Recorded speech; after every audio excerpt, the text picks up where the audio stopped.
York. Allison is off. Erica Hill joins me. Good to be back Very with you. nice to see you. It's the 1 week anniversary from the election, so happy anniversary. I can't believe it's only been a week. What'd you get? It feels longer. What I get you, you have to wait till the 8 o'clock hour. To find out what you got me? Yeah. Fantastic. I hope All you'll right. stay with us. We do have breaking news out of California. Catastrophic wildfires devastating the state. It has been a deadly, terrifying night. The death toll now stands at 44. 42 of those deaths are from the blaze called the Camp Fire, making it the deadliest wildfire in California's history. And the numbers are expected to rise, with dozens and dozens of people still unaccounted for. Now, a different fire, the Woolsey Fire, is now threatening thousands of homes in Southern California. And today they are expecting near hurricane-force winds, which will only make things worse.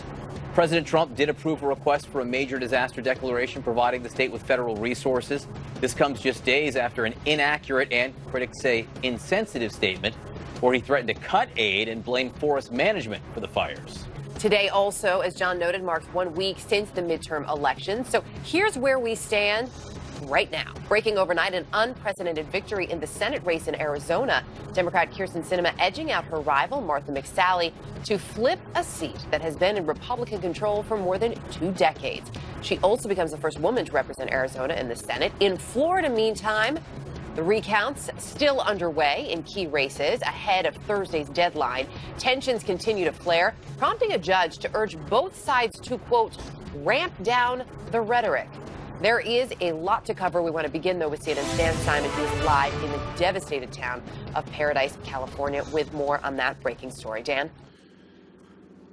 Good morning, Erica. Well, there was always a concern that you would have a very high death toll with this fire, given the fact that it came in so fast and that you have a lot of elderly and retirement folks who live in this community. Well, now here we are, 42 people dead, and we know that there are going to be more search and recovery crews out today.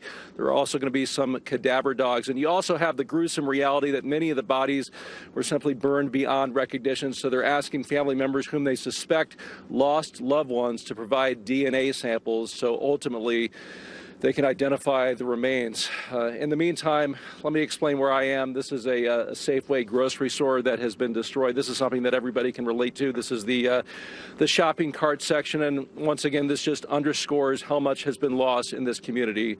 Homes and businesses and schools and churches. It's just absolutely overwhelming. John? Dan, let me ask you, where fire Mississippi, there's a runoff that won't be decided till the end of the month. And in Florida, well, who knows? There's a recount. That whole recount thing happening. There's a recount. These are the numbers where things stand right now in Florida. Workers have been working throughout the night. These are live pictures from Broward County. A lot busier in Broward County early this morning than it was yesterday. This will heat up. This will only get busier ahead of Thursday's deadline. A Florida judge is telling both sides to ramp down the rhetoric.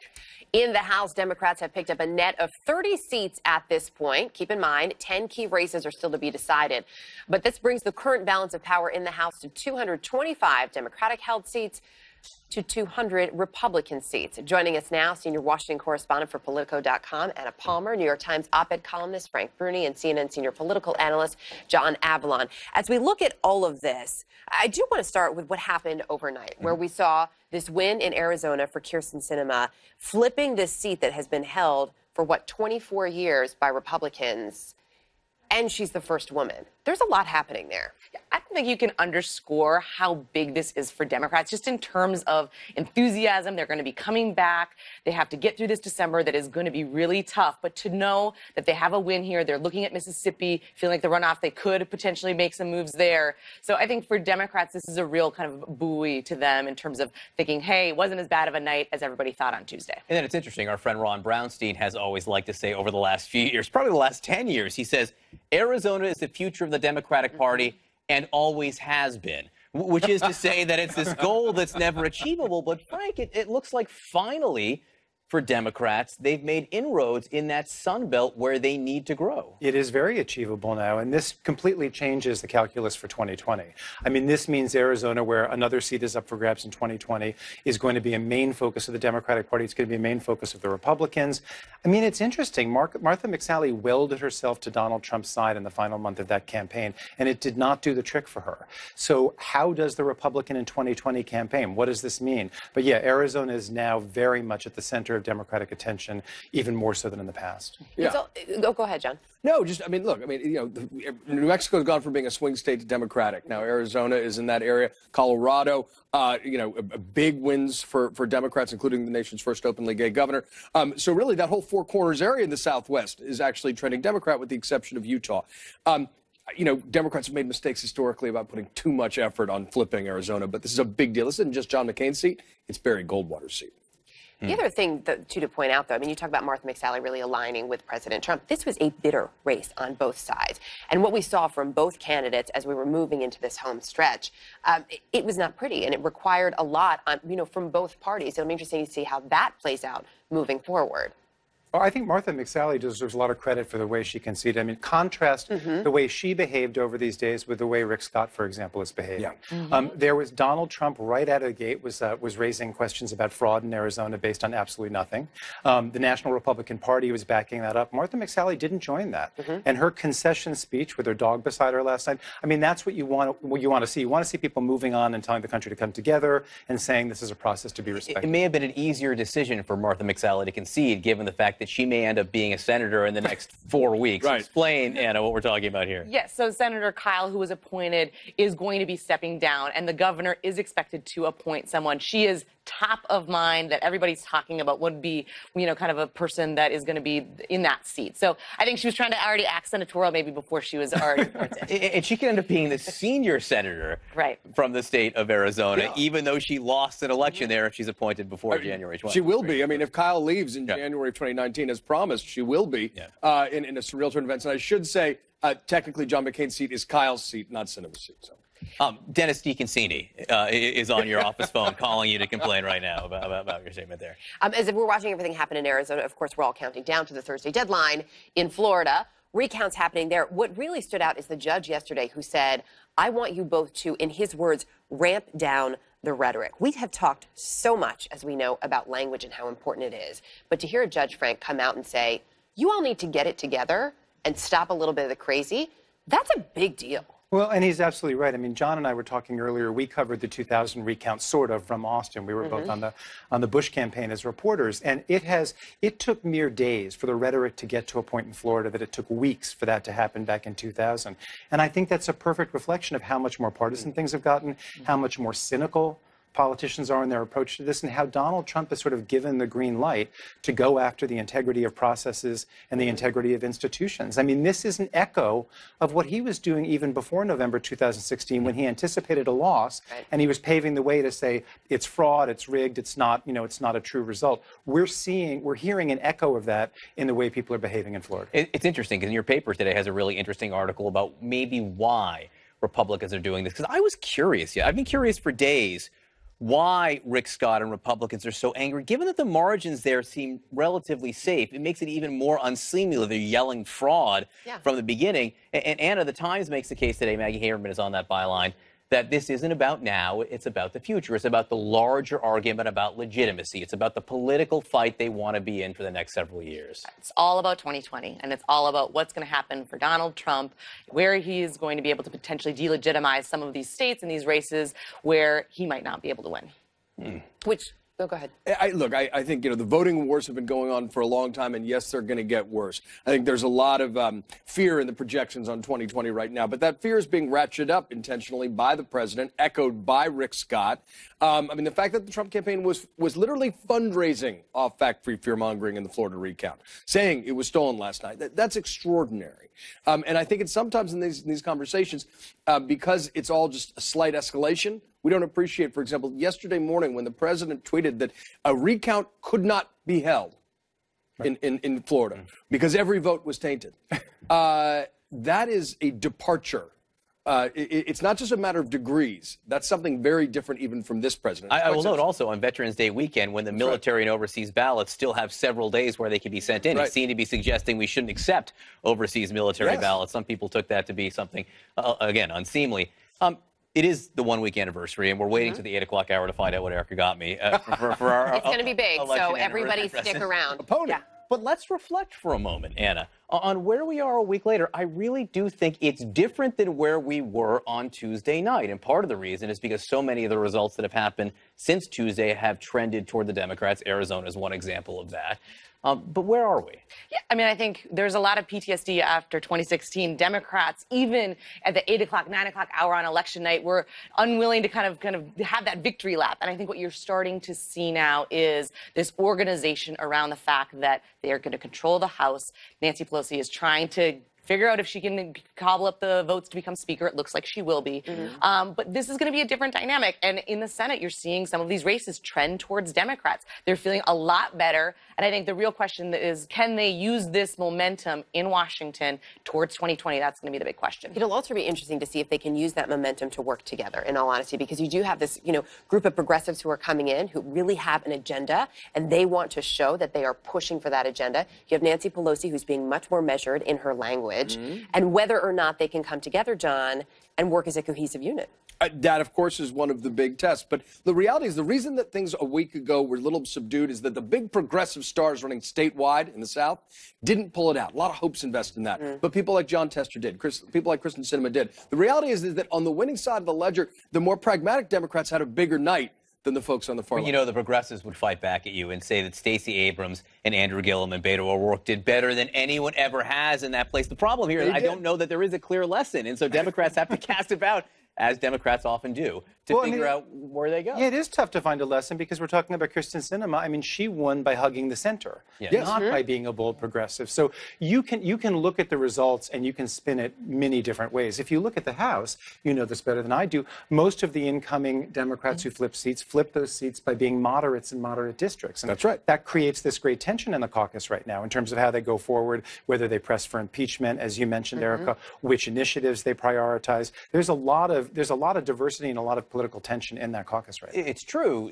that there are many moderates who did flip, but then there's Alexandria Ocasio-Cortez, and there's Ayanna Pressley, and then there's, you can go down the list, and there are plenty of people on that side, too, pulling at the But most of those progressives, including the two you just mentioned, they're in seats that were going to go to the Democrats anyway, once they win their primary. So, yes, there are voices in the caucus now who will push in progressive directions, but they don't tell you a lot about what the Democratic Party should do going forward to flip seats. All right, friends, stand by.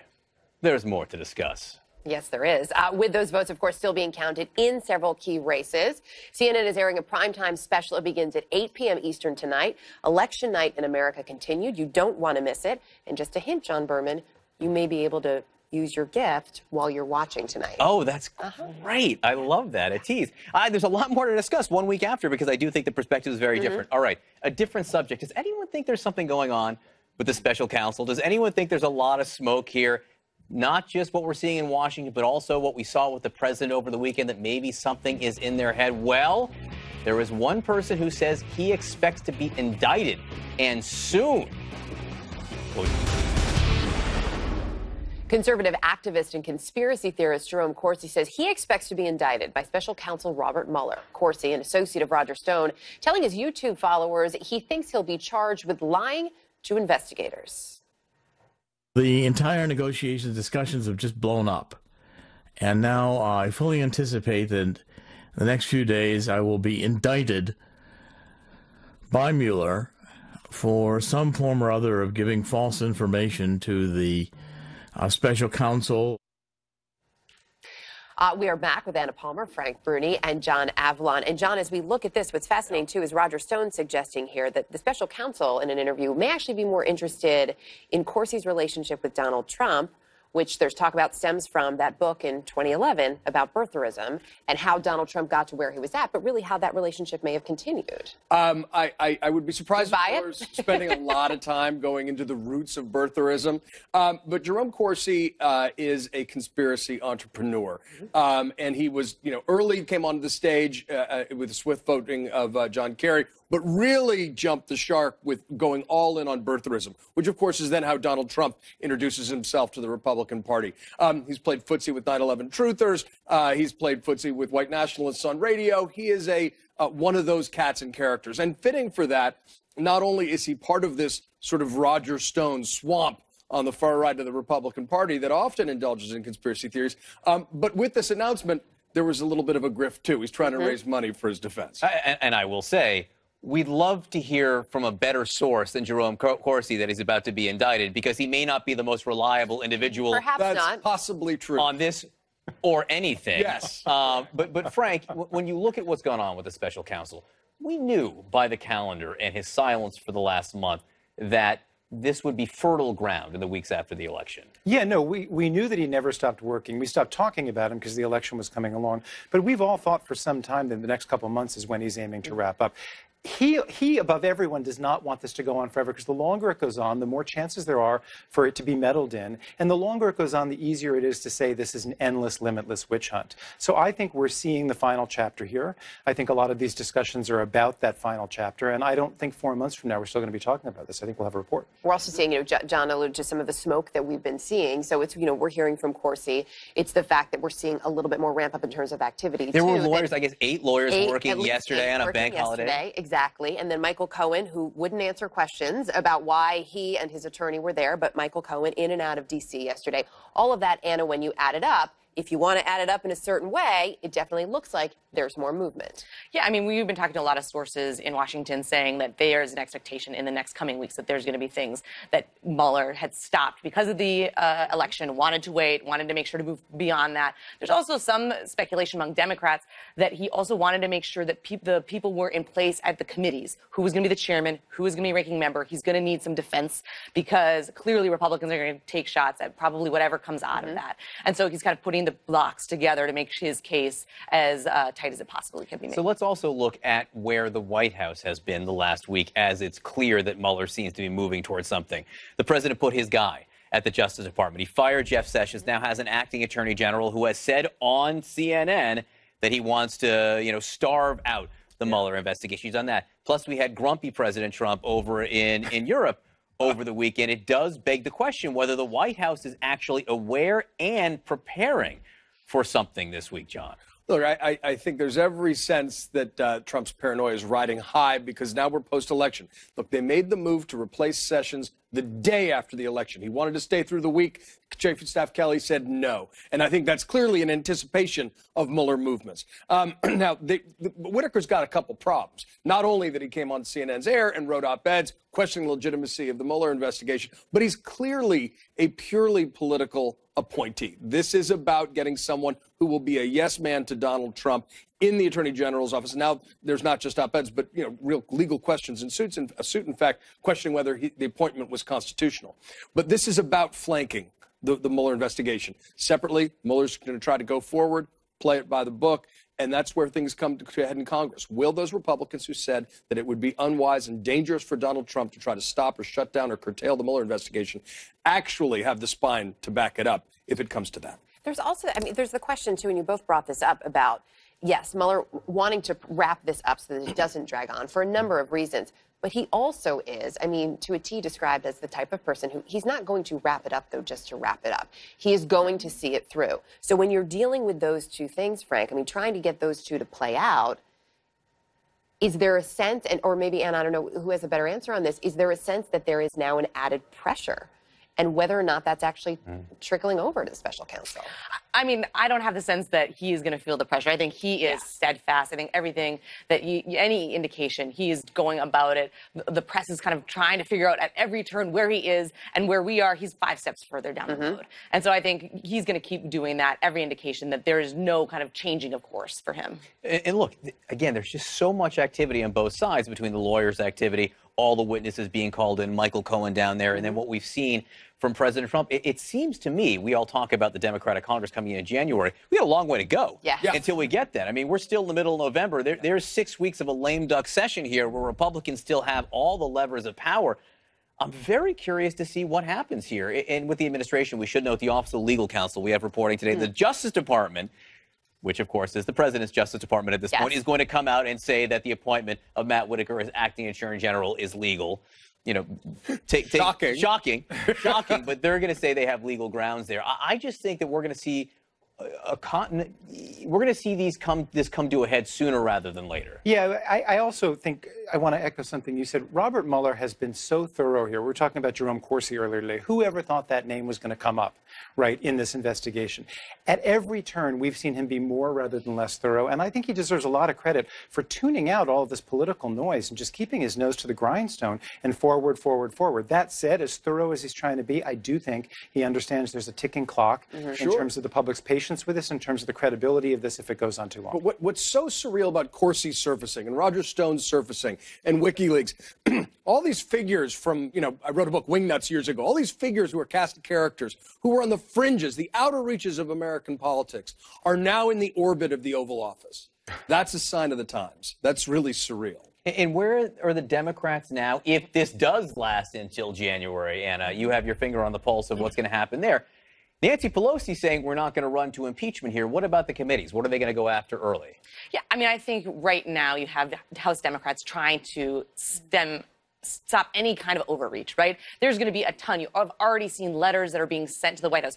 Don't, don't delete any emails. You need to keep your records safe. They're going to be going, I mean, dozens and dozens of investigations from Trump's tax records to all of these different agencies. You're going to see just a flood of information that they're going to be wanting. But subpoenas aren't the first step. This is the first step. They're trying as hard as possible to not overreach. They know that it's coming. You already see the president trying to say this is going to be political harassment. There's a lot of kind of messaging on this right now. And so the back and forth is just the beginning of that. It's so interesting. Republicans have spent so much time painting Nancy Pelosi as this, hyper-partisan bogey woman. She's one of the ones who's saying, let's not overreach. Yeah. She's one of the ones at the forefront urging caution, and that is not the caricature that Republicans have painted of her at all. I mean, corruption is going to be one of their top 3 priorities, but she has said we are going to move slowly, we are going to move in a way that is a manner that people can respect and that the American public can feel like there is some confidence in. Frank, Anna, John, thank you very much. I think something's going to happen in the next 2 days. That's just my gut. In the next 2 days? I think it feels like there's a lot of stuff going on all of a sudden. I feel like something's happening. I don't know about the next 2 days, but we'll talk about a wager in the break. Stay close to your television.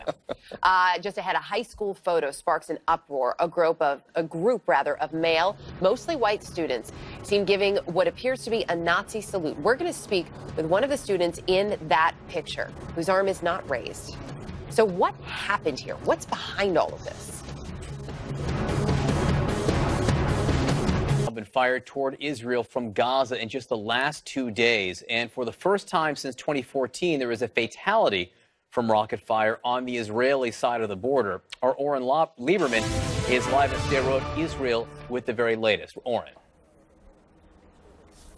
John, it was just a few minutes ago that there were more red alerts that we received indicating the possibility of more rockets or mortars fired from Gaza into Israel, into the Gaza periphery where we're standing now. According to the Israeli military, more than 400 rockets and mortars have been fired from Gaza into Israel. A number of those have been intercepted, but others have hit residential areas, including the city of Ashkelon, not far from where we're standing right now. One rocket hit a residential building, killing someone in that building, according to Israeli Emergency Response Services. As you point out, it is the first person killed in Israel by rocket fire since the end of the 2014 war. The mayor of the city of Ashkelon identified the deceased as a Palestinian man from the West Bank city of Hebron.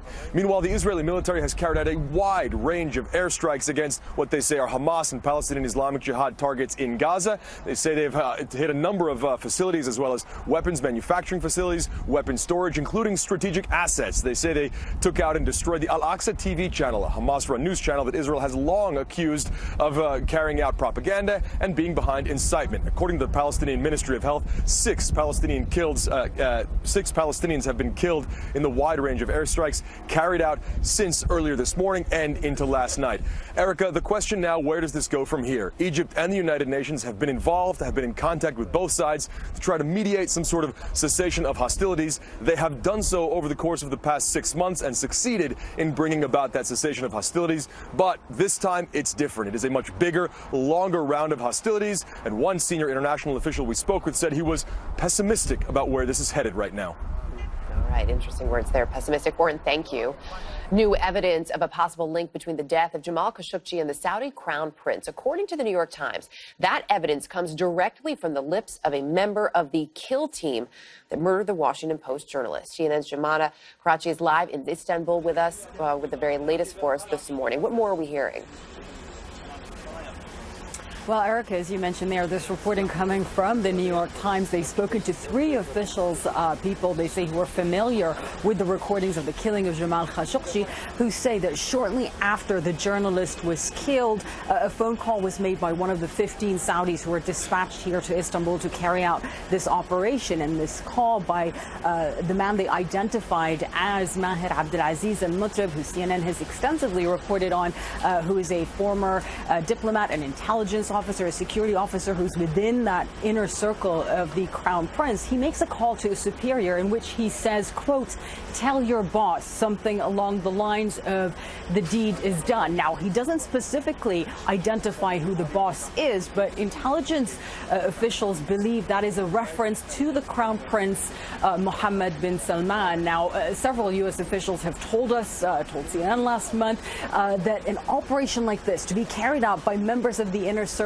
could not have happened without the direct knowledge of MBS, as he is known, the crown prince. But the Saudis throughout have denied that he had any knowledge of this. They've blamed it on rogue elements, and they've repeated this denial to the New York Times in a statement. Some in the intelligence community believe that this is as close as they are going to get to a smoking gun linking the crown prince to killing, and this definitely puts pressure on the Saudis and the United States and other Western allies who have heard this recording to really answer the question that Turkey has really been trying to get the answer to, and that is who ordered the killing of Jamal Khashoggi. John? Jumana Karachi for us in Istanbul. And again, as more evidence mounts, and it is building and building and building, it does put more pressure on the White House and the president to see whether he will take a stand about the Saudi crown prince. Thanks, Jumana. Appreciate it. So we are 1 week since the congressional election, the midterms, which means we are way into the presidential election season already. It's like halfway through the 2020 race, practically. Which Democrat has taken the lead in our internal analysis? Harry Enton, here with his rankings next. Exactly 1 week ago, which means we are full on into the presidential election. By full, I mean 720 days or 103 weeks away from Election Day 2020. So it begs the question, who's winning? There is one person with the answer to that question. There's something about Harry Enton here with CNN's power rankings in the Democratic field. Who wants to have some fun? I know you want to have I am fun. excited about this. Let's get on it. Let's go. We'll just start right here in part 1. I love these things. It's easy to click on it. Okay. So number 1 that we have on our rankings is Kamala Harris. Hello. Number 2 is Liz Warren. Number 3 is Joe Biden. Number 4 is Amy Klobuchar. We can get into that a little bit. And number 5 is Cory Booker. Who do you want to talk about? I want to talk about number 1 on the list. Yeah. Why is Senator Harris there? Okay. I think there are a few things that we're looking for in a nominee. Number 1, we saw the great success of women candidates during the Democratic primary this season. A record number were nominated, a record number 1. And so if you notice, we have 3 of the top 5 are women, which is, of course, unusual because no party actually nominated a woman to be their major party nominee until last time around with Hillary Clinton. So that's one thing that's going on. Number 2, we like Kamala Harris because she's from the state of California. A ton of delegates there. She'll be able to raise a lot of money, get a lot of name recognition very, very quickly. And number 3, if you look, the Democratic Party is becoming more and more non-white. Kamala Harris has that going for her. It could also be she can go down to South Carolina, one of the first primary states in the season, and win a lot of votes there. So we just like a whole bunch of things as we sort of look at the stew and we try and figure out how are we picking, how is the party going to pick its nominee? We think she matches a lot of those. So as we're looking at all of this, and I know we have more in terms of where our front runners are, we can look at those other 5, but I'm curious because as we're looking at her and as we're looking at everybody who's in the top 5 right now, how have things changed in the last month? Because I think that tells a really important story, too. Yeah, so I think that there are a bunch of ways that things have changed. And one of them, the way that has changed, is Elizabeth Warren, who was number 1 in our last rankings, and she's now at number 2. And I think, there are going to be a lot of tests as we go along in the primary season and see how different people react to the pressure of being on the big stage. And obviously, Liz Warren had that DNA test conducted to prove her Native American ancestry, and she thought she was going to get the best of Donald Trump. I think most people agreed that that was not actually a very wise decision. Donald Trump just dismissed it. Oh, she has one whatever percentage of Native American blood in her. Forget about it. And more than that, it took away attention during the midterm season and sort of gave Donald Trump this thing where he's able to say Pocahontas, Pocahontas, Pocahontas. So it was just not a very good first run for her. Look, we have plenty of time left, but yeah. This is like Casey Kasem's American Top 40 here. Yeah. Amy Klobuchar, if we go back to that list there, I believe this is Amy Klobuchar's first week in the top 5. Yeah. Why has she risen so much in your eyes? So if you go back, for instance, she was at 6, she's now at 4, she's been rising up. I think there are a few things about Amy Klobuchar that I like. Look at her re-election margin in Minnesota. Democrats really, really want to play in the Midwest, right? She ran for Senate this past time around. She won by a larger margin, percentage point-wise, in Minnesota than Liz Warren won in Massachusetts. Minnesota is much more towards the center of the electorate than Massachusetts is. So clearly, Amy Klobuchar is doing something very, very right in the eyes of Midwest voters. More than that, I thought she had a very good, she did a very good job during the last Supreme Court nomination hearings with Brett Kavanaugh, so that was very key. And I think she just kind of plays in some way. Now, if you talk to some people in Washington, they're very skeptical of this. You know, I was talking to one of our colleagues. He said, oh, she should be all the way down at 10. I don't know what you see. Have you ever seen her give a speech, debate? But you know what? She's playing well with voters, and that, I think, is what's most important. Speaking of someone, though, who is at 10, Beto O'Rourke is at 10. You're right. So let's take a look at the second part of our list. And we see a slew of people here. We see Bernie Sanders, who ran last time around, Julian Castro, who's number 7, first appearance on this list, Steve Bullock, Sherrod Brown, who again won re-election in the Midwest, and Beto O'Rourke, who's at number 10. I think that this field's going to be so wide open. There are going to be people running that you would never have possibly thought would run. And Beto O'Rourke, I was always very skeptical of him. But you know what? He came closer than anybody has during my generation, at least, of winning as a Democrat statewide in Texas, especially for a Senate race. And so we're kind of looking at people who perhaps get into that liberal base, who really inspire people. Look how much money he raised. I mean, my friends in New York, D.C., you know, these young liberals, these hip people, supposedly. I'm not hip. I know nothing. But he did a very, very good job of connecting with them. In a field that could reach 25 people, it's all about what part of it can you carve out? Can you carve out the progressive lane, the conservative lane, the Midwestern lane? Who are the wild cards here? So let's take a look at a few of these wild cards, and I think this gives you an idea of what's going on. So we kind of lost track of billionaires who are running, and Mike Bloomberg spent a ton of money and got did very, very well, you know, with these ads that he ran in a lot of these competitive congressional districts. In fact, Kendra Horn, a lot of people say that he helped out a lot in Oklahoma 5, running some last-second ads there. Kirsten Gillibrand is a perfect example of a wild card in my mind, because she said in October, oh, I'm not running. Then all of a sudden she says, oh, I'm going to seriously think about it. We're going to see a lot of that song and dance, right, where people say, oh, I'm not running, and actually, no, I'm going to consider running. And then Richard Ojeda, we just threw him on here for no other reason than he announced yesterday that he's, in fact, going to run for president. He was running in West Virginia's 3rd district and lost that race this past time around. And so I think that this just gives you an idea that this field is going to be huge. That's with a Y. That big. Harriet, great to have you with us. Thank you very much. More on America's Top 40 next week. Yeah, we'll invite Uncle Neil on, and he can appear on the list. Long-distance dedication. We're going to ask for a long-distance dedication next week. All right, meantime, just ahead, a high school in hot water over this picture, which apparently shows a group of mostly white boys giving a Nazi salute. How did this happen? Why did it happen? One of the students in that photo who did not raise his hand joins a prom photo taken on the steps of a Wisconsin courthouse last spring, sparking a district investigation and international uproar. As you can see, dozens of then high school juniors seen making what appears to be a Nazi salute. Now, not all of the students in the photograph joined in that gesture, including Baraboo High School student Jordan Blue, who joins us now. Jordan, good to have you with us this morning. Your arm is not raised in that picture. A lot of people are looking at this and saying, what happened? Take us back to that moment on the steps of the courthouse and how this all came together. Just like any other day, it was a great day. Any junior was excited for their prom day. We were all, getting excited and dressed up for the event. I just remember going to the courthouse that day, meeting for my prom photos. It's most of my class, but not all of my class was there. We took our full group photo, and then the female part of our class took their photo. and they weren't asked to do any such pose or anything like that. And then the guys were asked to go up there, and we went up there and we took some casual photos, just like happy, smiley ones.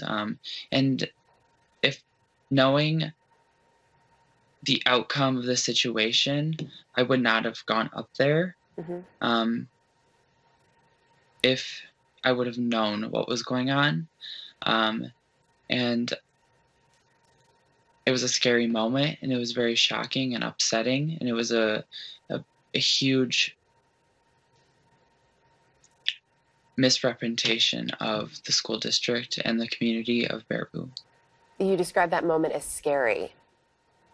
What happened in that moment? So who suggested that arms should be raised, and how explicit was that direction? Was it put your arm up in a Nazi salute? Was it raise one arm? What was the direction, and who did it come from? I can't really speak on behalf of that, but I can say that it was clued by the photographer. But the way the students had taken it was out of control. The photographer said to raise your hand, but he didn't say a specific way. And my peers should not have raised it in the specific way. That was the offensive way and hurtful way.